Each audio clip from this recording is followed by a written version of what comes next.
Welcome, welcome everybody to the A.I.C. 70th class reunion. The Wildcats, the A.I.C. Wildcats. Isn't that fantastic that those of us here have made 70 years? Unbelievable. Willard Hogwood still looks like he got out of high school. He does. Of course, John C. Saunier is right behind him. I don't know what happened to me. I got to be an old man quick. Thank you for closing the door, young lady. So now we have a little privacy. You know, I went to visit my orthopedic surgeon the other day, and I told him that we were having a class reunion. He said, "How many years?" I said, 80. He said, 80? He said, "Man, you must have graduated out of grammar school." I said, "No, doctor, I was 18 years old right out of high school." He said, "That's 70 years. I said, "Oh, well, Sister Brendan always said I didn't pay much attention in school, so." Talking about our beautiful Sister Brendan, I went to visit her at our 70th class reunion. No. Here I go again.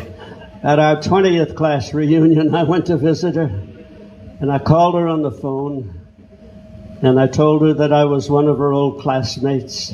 And she said, "And who are you?" in her little Irish brogue. I said, "Well, I want to surprise you. I want to go and visit you," because she was in the Provincial House in New Orleans. I said, "Well, I'll give you a little hint, Sister Brendan. I was your favorite pupil." She said, "Jeffrey," just like that. I said, "Wow."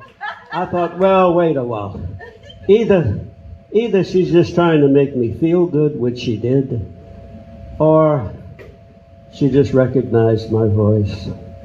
All I know is that I had a wonderful visit with Sister Mary of St. Brendan. What a great nun.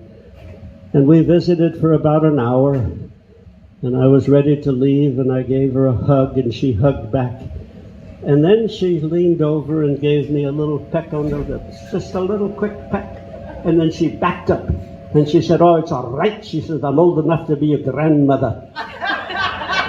Yes, Sister Brendan. What a nun she was. You know, I think all of us remember from high school, we might have been just a little bit better than we really were. I know one time I was in Opelousas, and I ran across a young fella, and I took one look at that boy, and I said, "Boy," I said, "you've got to be C.J. Gilbo's boy."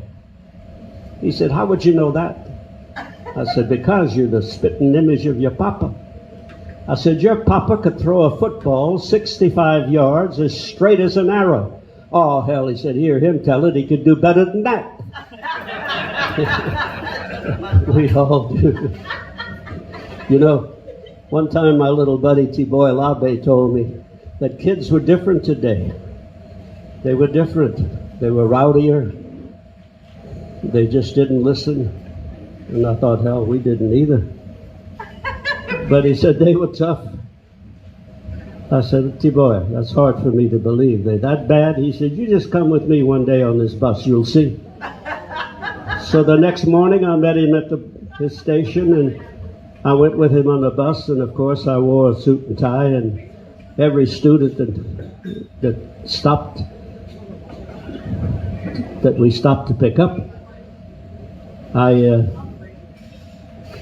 greeted them warmly, shook their hand, told them welcome, and they were amazed. They'd never had that kind of treatment before.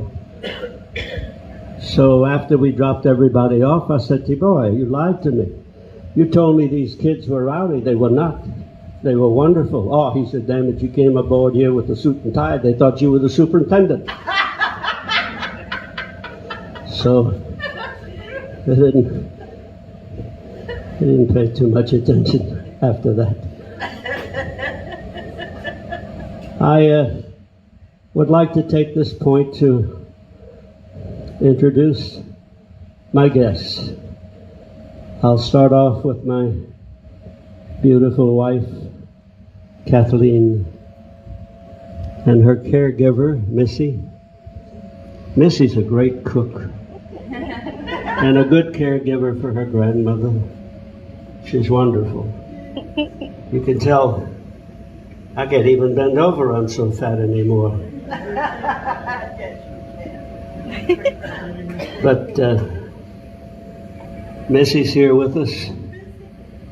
I have a guest who is videotaping us, my niece Heidi. I have another guest, her husband, Brooke Vincent. Oh, yeah. He's a fire chief here in Lafayette. Whee!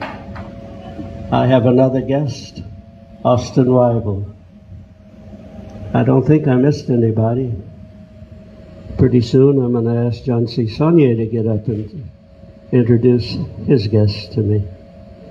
Before John C. comes up, in high school we were always entertained and was so proud of Jeffrey because he had such a beautiful voice, and I think he still has that beautiful voice. So I would like to ask him to sing Danny Boy for us before we move on to anyone else. How about it, Jeff? Woo! I'd be proud to do that, Virgil. The old pipes are not what they used to be, but I'll be proud to sing the song for you. This is an old song, over 100 years old, and there are many, many, many interpretations of Danny Boy. One is, do you mind if I sit down? The old man just can't stand too long anymore. Yeah, look, I'm getting old. There are many interpretations, and one is of an old Irishman whose son was called off to war, and he sings this song. Oh, Danny boy, the pipes are calling from glen to glen and down the mountainside.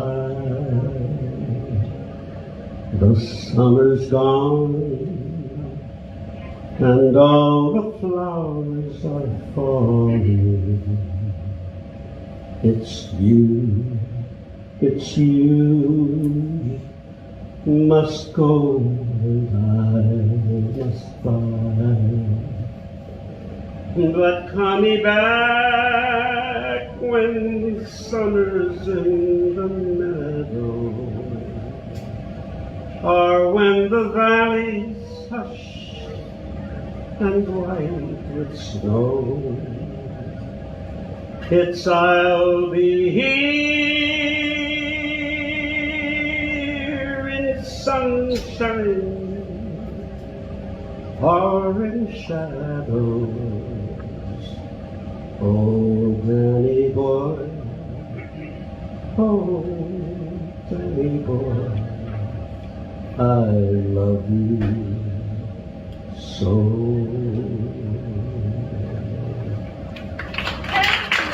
Thank you.